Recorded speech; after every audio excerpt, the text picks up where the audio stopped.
Morning, everybody. I meant to make this last night, but still wasn't feeling very good. But I've been doing a lot of thinking about you all.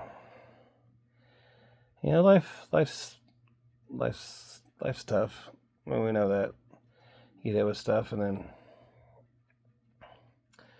some of us out there trying to make sense of life and what we can learn from the obstacles in life, and that makes things even more difficult. You know, because even as a teacher, I would try to read my standards or my curriculum, and I want kids to be engaged in what we teach. I want them to, they need to know why we're learning what we're learning, what the purpose of it is. And when you get kids to understand that they need to learn things and they want to learn it, it makes things better, makes them problem solvers. It helps them get through life and be successful. So I do that a lot with myself. And the trials and whatever you want to call it, things we go through in life. I remember when I had my heart attack, flying through the hospital and the lights are going overhead like some TV show, on my way to cath lab, and I'm just praying like, okay, God, what's the purpose of this? What good is going to come of a heart attack?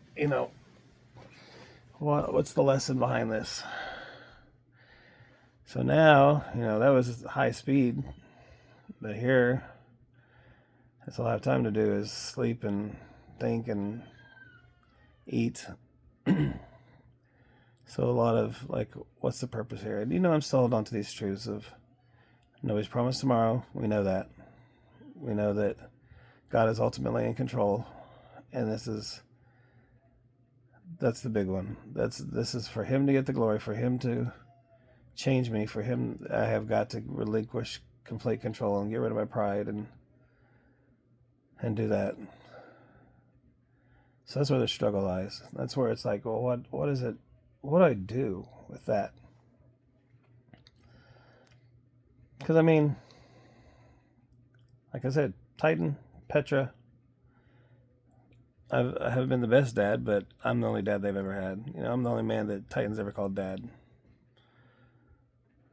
I don't know later on in life, if Angie gets a relationship or remarries, and they might say, my mom and my stepdad, but for the most part, Titan's a grown man, a wonderful grown man. Petra's a grown woman. With my kids, my stepkids, my bonus children, they've always called me Joey, which has always been kind of confusing, I think, for Kaiser. And I know this is a lesson I'm on my own, because I know Stephanie just probably won't ever understand this, because her girls, she raised her girls by herself. If they say I learned this from my mom, they're talking about her. They don't have another mom. They've never had another mom, just like Petra never had another dad. Ryder's only called one. His dad, their dads had relationships, but nobody has ever been mom to them. Truman, Ryder, anything. Kaiser, we call Jamie Mama Jamie, and he knows that she's his mom, but the only woman he's ever, he calls Jessica mom and stuff, but the only mother he's had has been Stephanie. And then Riggs too. He'll only have one mom. She has been fortunate enough that, was it 7 kids? 6 kids, 7 kids? We'll call her mom. But that's where these last two, these little grease hopper boys, this is where the lesson lies, I think. Because even with God's hand in this, even with God in control, according to modern medicine, best they can do with the help of God, other than just completely curing me, they're like, oh man, if things are going great in God's hand, we can still get another 2-3 years. That's not even getting Riggs to kindergarten. So do my faith in God, my relying on God to show up, either one, to just completely cure me and give me 20 years, get me getting Riggs out of high school, or that if God does allow me to go home, that He's faithful and just, that He'll send another in my place, that He'll send a man or a group of men that will be their dad.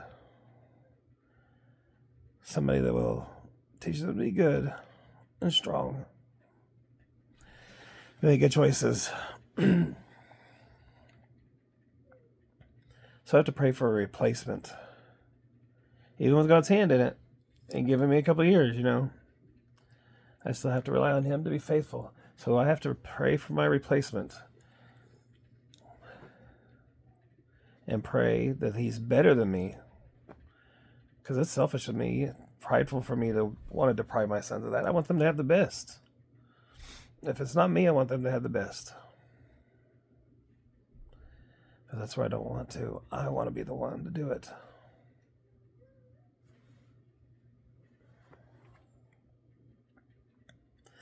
So is that the lesson here? That I have to completely lean on God, that He'll take care of the situation, whether it's me, whether it's not me, and lean on Him enough that He will help me get over my pride. That not only will I pray for a better man than me, but I'll want to pray for a better man than me.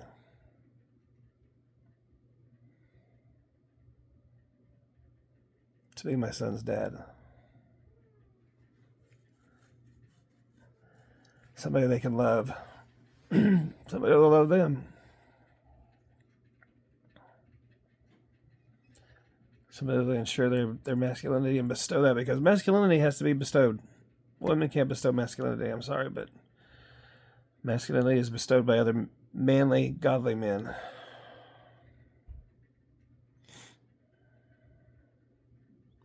That's tough.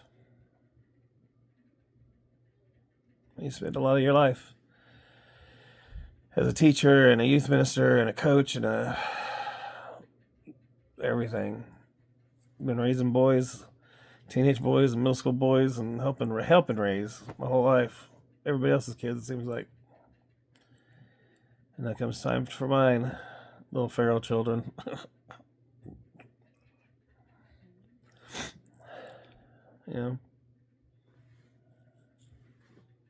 Maybe that's the lesson. Maybe that's the pray for. So hopefully